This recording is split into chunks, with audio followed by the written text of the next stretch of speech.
noite. Seja muito bem-vindo ao Centro Espírita Morada Cristã. Estamos felizes por ter você aqui conosco para mais um momento de tratamento espiritual. Neste momento, coloque ao seu lado a sua garrafa com água para que ela seja fluidificada e receba os eflúvios sutis para atender às suas necessidades. Hoje vamos iniciar o nosso tratamento com a leitura do capítulo 5 do livro Boa Nova, de Chico Xavier, pelo espírito Humberto de Campos, editora FEB, cujo título é Os Discípulos. Frequentemente, era nas proximidades de Cafarnaum que o mestre reunia a grande comunidade dos seus seguidores. Numerosas pessoas o aguardavam ao longo do caminho, ansiosas por lhe ouvirem a palavra instrutiva. Não tardou, porém, que ele compusesse o seu reduzido colégio de discípulos. Depois de uma de suas pregações do Novo Reino, chamou os 12 companheiros que desde então seriam os intérpretes de suas ações e de seus ensinos. Eram eles os homens mais humildes e simples do lago de Genezaré. Pedro, André e Filipe eram filhos de Betsaida, de onde vinham igualmente Tiago e João, descendentes de Zebedeu. Levi, Tadeu e Tiago, filhos de Alfeu e de sua esposa Cleofas, parenta de Maria, eram nazarenos e amavam a Jesus desde a infância, sendo muitas vezes chamados os irmãos do Senhor, à vista de suas profundas afinidades afetivas. Tomé descendia de um antigo pescador de Dalmanuta, e Bartolomeu nascera de uma família laboriosa de Caná da Galileia. Simão, mais tarde denominado o Zelote, deixara sua terra de Canaã para dedicar-se à pescaria, e somente um deles, Judas, destoava um pouco deste concerto, pois nascera em Iscariotes e se consagrara ao pequeno comércio em Cafarnaum, onde vendia peixes e quinquilharias. O reduzido grupo de companheiros do Messias experimentou a princípio certas dificuldades para harmonizar-se. Pequeninas contendas geravam a separatividade entre eles. De vez em quando, o mestre os surpreendia em discussões inúteis sobre qual deles seria o maior no reino de Deus. De outras vezes, desejavam saber qual, dentre todos, revelava sabedoria maior no campo do Evangelho. Levi continuava nos seus trabalhos da coletoria local, enquanto Judas prosseguia nos seus pequenos negócios, embora se reunissem diariamente aos demais companheiros. Os 10 outros viviam quase que constantemente com Jesus, junto às águas transparentes do Tiberíades, como se participassem de uma festa incessante de luz. Iniciando-se, entretanto, o período de trabalhos ativos pela difusão da nova doutrina, o mestre reuniu os 12 em casa de Simão Pedro e lhes ministrou as primeiras instruções referentes ao grande apostolado. De conformidade com a narrativa de Mateus, as recomendações iniciais do Messias aclaravam as normas de ação que os discípulos deveriam seguir para as realizações que lhe competiam concretizar. Amados, entrou Jesus a dizer-lhes com mansidão extrema: não tomareis o caminho largo por onde anda toda a gente, levada pelos interesses fáceis e inferiores. Buscareis a estrada escabrosa e estreita dos sacrifícios, pelo bem de todos. Também não penetrareis nos centros de discussões estéreis, à moda dos samaritanos, nos das contendas que nada aproveitam as edificações do verdadeiro reino nos corações com sincero esforço. E diantes em busca das ovelhas perdidas da casa de nosso Pai, que se encontram em aflição e voluntariamente desterradas de seu divino amor. Reuni convosco todos os que se encontram de coração angustiados, e dizei-lhes de minha parte que é chegado o reino de Deus. Trabalhai em curar os enfermos, limpar os leprosos, ressuscitar os que estão mortos nas sombras do crime ou das desilusões ingratas do mundo. Esclarecei todos os espíritos que se encontram em trevas, dando de graça o que de graça vos é concedido. Não exibais ouro ou prata em vossas vestimentas, porque o reino do céu reserva os mais belos tesouros para os simples. Não ajunteis o supérfluo em alforjes, túnicas ou alpercatas para o caminho, porque digno é o operário do seu sustento. Em qualquer cidade ou aldeia onde entrardes, buscai saber quem deseja aí os bens do céu com sinceridade e devotamento a Deus, e reparti as bênçãos do Evangelho com os que sejam dignos, até que vos retireis. Quando penetrardes em alguma casa, saudai-a com amor. Se essa casa merecer as bênçãos de vossa dedicação, desça sobre ela a vossa paz. Se, porém, não for digna, torne essa mesma paz aos vossos corações. Se ninguém vos receber, nem desejar ouvir as vossas instruções, retirai-vos sacudindo o pó de vossos pés, isto é, sem conservardes nenhum rancor e sem vos contaminardes da alheia iniquidade. Em verdade vos digo que dia virá em que menos rigor haverá para os grandes pecadores do que para quantos procuram a Deus com os lábios da falsa crença sem a sinceridade do coração. É por essa razão que vos envio como ovelhas ao antro dos lobos, recomendando-vos a simplicidade das pombas e a prudência das serpentes. Acautelai-vos, pois, dos homens, nossos irmãos, porque sereis entregues aos seus tribunais e sereis açoitados nos seus templos suntuosos, de onde está exilada a ideia de Deus. Sereis conduzidos como réus à presença de governadores e reis, de tiranos e descrentes, a fim de testemunhardes a minha causa. No entanto, nos dias dolorosos da humilhação, não vos dê cuidado com a vez de falar, porque minha palavra estará convosco, e sereis inspirados quanto ao que houverdes de dizer. Porque não somos nós que falamos, o Espírito amoroso de nosso Pai é que fala em todos nós. Nesses dias de sombra, em que se lutará no mundo por meu nome, o irmão entregará à morte o próprio irmão, o pai os filhos, espalhando-se nos caminhos o rastro sinistro dos lobos da iniquidade. Os que me seguirem serão desprezados e odiados por minha causa, mas aquele que perseverar até o fim será salvo.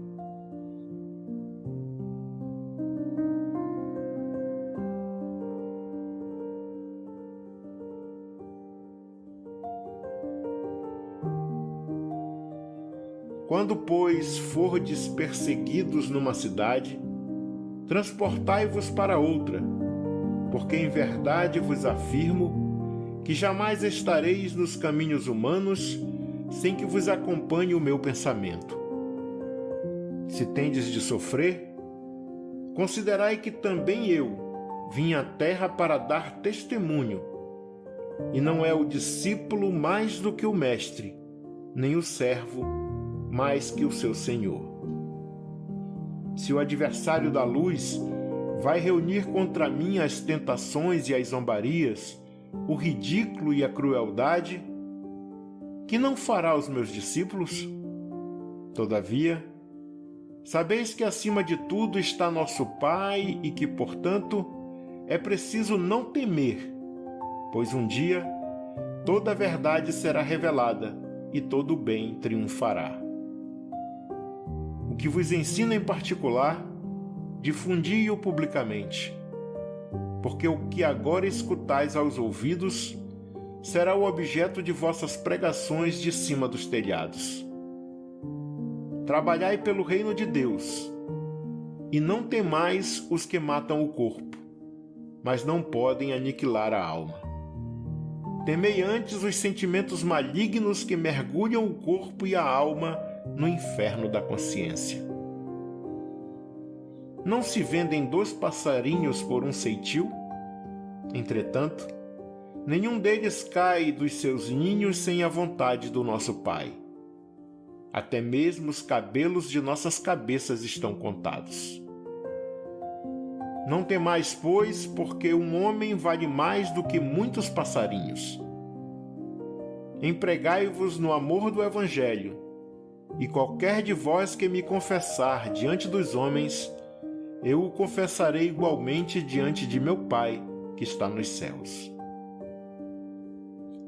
As recomendações de Jesus foram ouvidas ainda por algum tempo, e terminada a sua alocução, no semblante de todos perpassava a nota íntima da alegria e da esperança. Os apóstolos queriam contemplar o glorioso porvir do Evangelho do Reino e estremeciam do júbilo de seus corações. Foi quando Judas Iscariotes, como que despertando antes de todos os companheiros daquelas profundas emoções de encantamento, se adiantou para o Messias, declarando em termos respeitosos e resolutos: Senhor, os vossos planos são justos e preciosos. Entretanto, é razoável considerarmos que nada poderemos edificar sem a contribuição de algum dinheiro. Jesus contemplou serenamente e redarguiu: Será que Deus precisou das riquezas precárias para construir as belezas do mundo? Em mãos que saibam dominá-lo, o dinheiro é um instrumento útil, mas nunca será tudo, porque acima dos tesouros perecíveis está o amor com os seus infinitos recursos. Em meio da surpresa geral, Jesus, depois de uma pausa, continuou: No entanto, Judas, embora eu não tenha qualquer moeda do mundo, não posso desprezar o primeiro alvitre dos que contribuirão comigo para a edificação do reino de meu Pai no espírito das criaturas. Põe em prática a tua lembrança, mas tem cuidado com a tentação das posses materiais.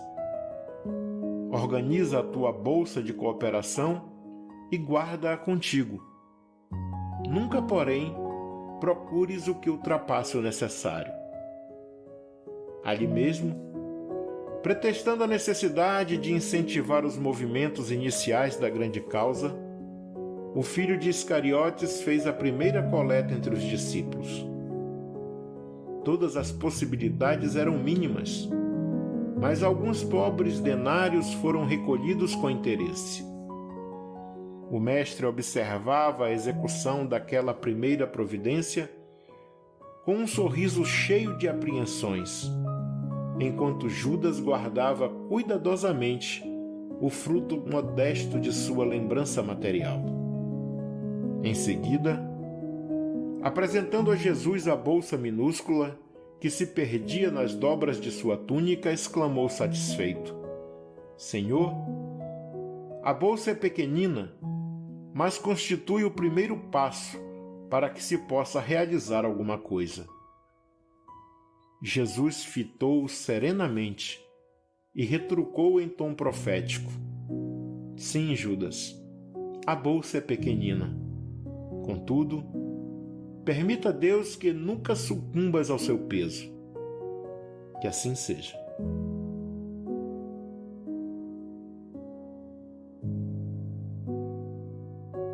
Depois dessa belíssima passagem da vida de Jesus, vamos silenciar as nossas mentes e, com a atenção voltada para nosso Mestre querido, vamos fazer a prece do servidor, de Emmanuel, contida no livro A Luz da Oração, de Francisco Cândido Xavier, por Espíritos Diversos, editora Clarim, que diz: Senhor, ensina-nos a trilhar a luminosa estrada do auxílio.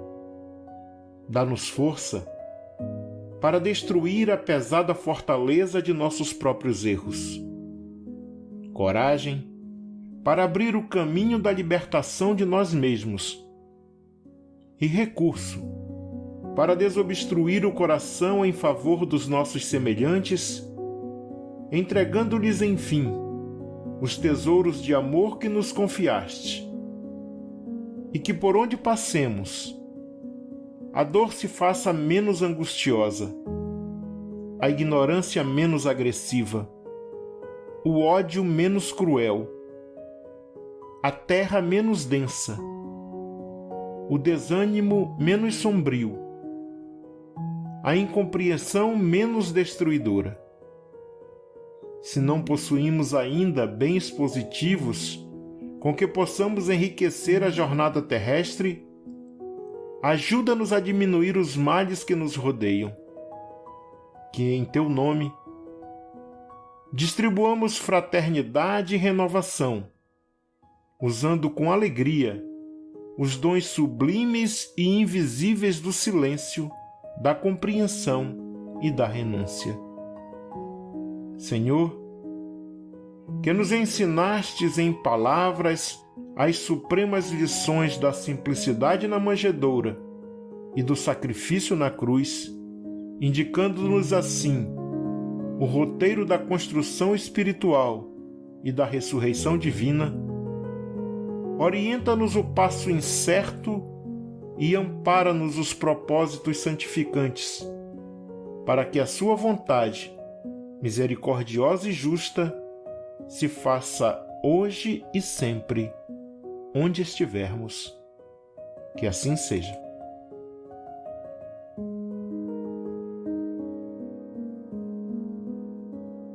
Agora, meus irmãos, vamos nos recolher em prece, agradecendo a Deus por nossas vidas e pedindo os recursos necessários para nos tornarmos verdadeiros cristãos. Este é um momento de prece e reflexão sobre a passagem evangélica que foi lida e quais mudanças devemos operar em nós mesmos para nos tornarmos autênticos discípulos do Cristo. A partir de agora, você que está nos ouvindo deverá fazer suas preces em seu favor, em favor de sua família e em favor de todos aqueles que você se comprometeu em auxiliar com suas preces e vibrações positivas. Utilize todos os recursos postos à sua disposição neste momento para se harmonizar consigo mesmo, com o próximo e com Deus. Entregue-se ao exercício da oração sincera e aos desígnios divinos, enquanto essa música suave embala suas orações. Não tenha pressa. Acaso você termine suas preces antes do fim do momento de harmonização, continue desfrutando dessa melodia terna e delicada que nos inspira os melhores sentimentos.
Amigos, amigas, irmãos e irmãs de jornada, chegamos ao final de mais um momento de tratamento espiritual do Centro Espírita Morada Cristã, pedindo a Jesus e à espiritualidade irmã e amiga que nos ampare e nos sustente, que aumente a nossa fé, que nos dê serenidade e nos conserve humildes, que nos tire da acomodação e nos ensine a estarmos sempre prontos e prontas para mudar para melhor, com um coração sereno e puro. Nos vemos na próxima segunda-feira, se assim Deus permitir. E que nessa semana de trabalho e estudo possamos espalhar amor, paz, luz e praticar a caridade, porque, como sabemos, fora da caridade não há salvação. Fiquem todos e todas com o amor de Deus. Um abraço fraterno e até segunda.